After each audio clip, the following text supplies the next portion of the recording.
1979년 6월 29일 카터는 도쿄에서 7개국 경제정상회담을 마치고 김포로 돌아오게 돼 있었다. 김포 지역의 안개로 착륙이 늦어져 영접 나간 박 대통령은 거의 2시간을 기다려야 했다. 보도진에 둘러싸인 채 박 대통령과 악수만 나눈 카터 대통령은 시동을 걸고 대기 중이던 미 해병대 헬기를 타고 회오리 바람만 남긴 채 동두천 미군 부대로 떠났다. 박동진 외무장관이 곁에서 지켜보니 양 대통령은 비사교적인 성향이 있을 뿐 아니라 초면인 관계로 악수는 했지만 주변 사람들에게 다소 서먹서먹한 인상을 주었다고 한다. 6월 30일 여의도 광장에서 환영 행사를 같이 하고 청와대로 들어온 도 대통령은 제1차 정상회담에 들어갔다. 미국 측에서는 벤스 국무장관, 브라운 국방장관, 브레진스키 안보보좌관, 글라이스틴 대사, 베시 주한미군 사령관이 배석했다. 한국 측에서는 최규하 총리, 박동진 외무장관, 노재현 국방장관, 서종철 안보특보, 김용식 주미대사, 김계원 비서실장, 그리고 통역을 맡은 최광수 의전수석 비서관이 배석했다. 박 외무장관은 한미 간에 사전에 협의한 회담 진행 방식을 미리 박 대통령에게 보고해뒀는데 회담은 처음부터 이상하게 흘러갔다. 박 대통령은 회담을 어떻게 진행하겠다는 것을 설명하여 상대방의 양해를 구하는 관례를 무시하고 곧바로 주한미군 철수 문제를 꺼냈다. 회담을 준비하면서 미국 측이 가장 신경을 썼던 것이 이 부분이었다. 미 국무부 홀브록 차관보는 이미 주한미군 철수 계획은 사실상 포기된 마당에 박 대통령이 새삼 이 문제를 거론해서 카터의 자존심을 상하게 해서는 안 된다고 김용식 주미대사에게 신신당부를 해놓았을 뿐 아니라 여러 경로를 통해서 제3 다짐을 받아놓았던 것이다. 박 대통령은 자신이 메모해둔 종이를 꺼내놓고 일방통행식이고 강의조의 발언을 시작했는데 이것이 통역시간을 포함해 45분간 진행됐다. 배석했던 글라이스틴 대사는 이를 장황하고 딱딱한 연설조의 주장이었다고 표현했다. 박 외무장관은 일방통행식 발언이었을 뿐만 아니라 통역을 통해 하는 말이었으므로 매우 지루한 시간이었다고 했다. 박 대통령이 강조한 것은 주한미군이 한국의 방위뿐 아니라 동아시아와 자유세계의 방어를 위해서 얼마나 중요한 것인가 하는 점이었다. 김용식 대사가 보니 카터 대통령은 펜을 들고 메모지에 무엇인가 쓰는 자세를 취했는데 경청하는 것 같지 않았다. 박 대통령은 자신의 발언에 열중하여 카터의 불쾌감을 느끼지 못하는 듯했다.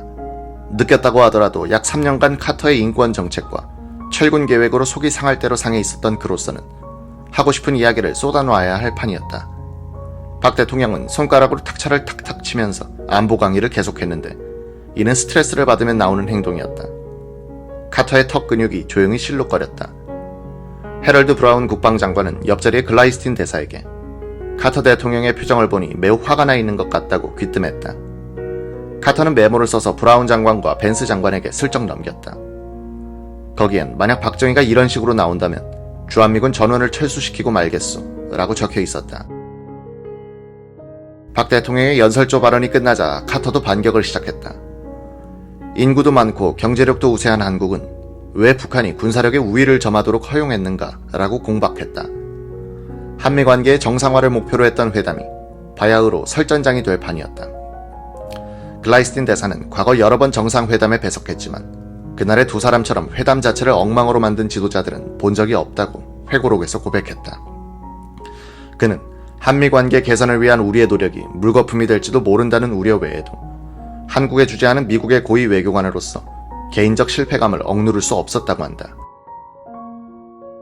회담 중 휴식이 있었다. 미국인들은 그들끼리, 한국인들은 따로 모였다.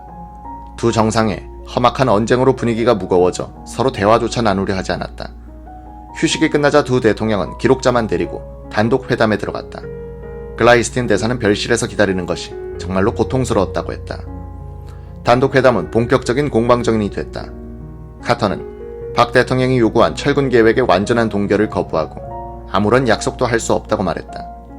그는 또 한국 정부가 방위비를 더 지출해 남북한 전력 불균형을 감소시켜야 할 것이 아니냐고 들이댔다. 박 대통령은 방위비 지출을 늘리는 데는 시간이 걸린다면서 한국은 북한과 여러 가지 여건이 다르다고 지적했다. 드디어 카터가 인권 문제를 들고 나와 긴급조치 9호의 해제를 요구했다. 박 대통령은 북한의 위협으로 가까운 장래에 해제하는 것은 어렵다면서 조언에 유의하겠다고 넘겼다. 단독 회담을 하고 나오는 두 대통령의 표정은 밝지 않았다. 카터 대통령은 청와대를 떠나면서 미국 대사관저로 향하는 자신의 차에 벤스, 브라운, 브레진스키 그리고 글라이스틴 대사를 태웠다. 그는 즉시 글라이스틴 대사를 힐난했다. 그 사이 차가 한 10분간 청와대 보훈관 앞을 떠나지 못했다. 전속 나온 김계원 비서실장은 차가 떠날 때까지 한참 기다려야 했다. 대사관저로 가는 차 중에서도 카터의 공격은 계속됐다. 글라이스틴 대사를 향해서 삿대질까지 했다. 왜 그는 한국의 군사비 지출을 최소한 미국 수준으로 늘리지 않는가?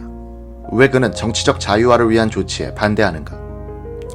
글라이스틴은 박정희를 위한 변호를 하지 않으면 안 됐다. 박 대통령은 철군 문제에 있어서 만족스러운 대답을 듣지 못해 난감했을 겁니다. 한국은 개발도상국으로서는 과도한 방위비를 부담하고 있습니다. 미국은 과거 한국 군부의 독재적 경향을 우려해 의도적으로 방위비 증액 요구를 자제해왔습니다. 카터는 글라이스틴 대사의 주장을 일축하고 또다시 박 정권의 인권 탄압을 규탄했다. 자동차가 대사관저 현관 앞에 도착했는데도 차중 토론은 계속됐다. 벤스와 브라운 장관도 끼어들어 몰리는 글라이스틴을 감쌌다. 욕을 실컷 먹은 글라이스틴은 카터에게 물었다. 박 대통령이 무엇을 해주기를 기대하는가? 카터는 두 가지를 주문했다. 한국이 국방비 지출을 국내 총생산의 6%까지 높일 것과 괄목할 만한 인권 신장 조치 약속을 받아내라는 것이었다. 글라이스틴 대사는 각하가 돌아가시기 전에 최선의 결과를 만들도록 하겠다고 다짐했다. 그제서야 카터는 차에서 내렸다. 카터를 예방하기 위하여 뒤따라온 최규하 국무총리, 박동진 외무장관들이 탄 승용차가 긴 행렬을 이루며 대사관저 정문을 지나 길에까지 늘어서 있었다. 그날 오후 벤스 장관과 홀브룩 차관은 김용식 대사를 통해서 글라이스틴 대사는 김계원 비서실장과 최강수 의전수석을 통해서 박 대통령에게 두 가지 주문을 전했다. 그날은 토요일이었는데 오후에 김계원 실장이 글라이스틴 대사에게 연락을 취했다. 전날 정상회담에서 충분히 설명하지 못한 부분이 있으므로 내일 오후 벤스 국무장관을 박 대통령이 따로 만나기를 원한다는 전갈이었다. 김 실장은 대사에게 좋은 소식을 기대해도 좋다고 말했다. 이런 경과가 카터 대통령에게 보고되어 그의 기분도 좋아졌다. 6월 30일 밤 청와대 국빈 만찬장의 분위기도 한결 부드러웠다.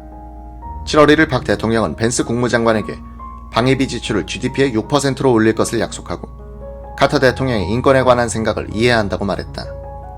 카터 대통령이 그날 오후 이한 인사차 박 대통령을 찾아왔을 때도 실속 있는 대화가 오고 갔다. 먼저 카터 대통령은 방위비 증액 요구를 받아들여준 데 대해서 감사하고 워싱턴으로 돌아가면 주한미군의 계속 주둔에 대한 박 대통령의 희망을 고려해 만족할 만한 결론을 내겠다고 약속했다. 이는 박 대통령이 오랫동안 고대하던 말이었다. 끝으로 카터는 인권 개선 조치가 양국 간의 가장 중요한 문제임을 강조했다.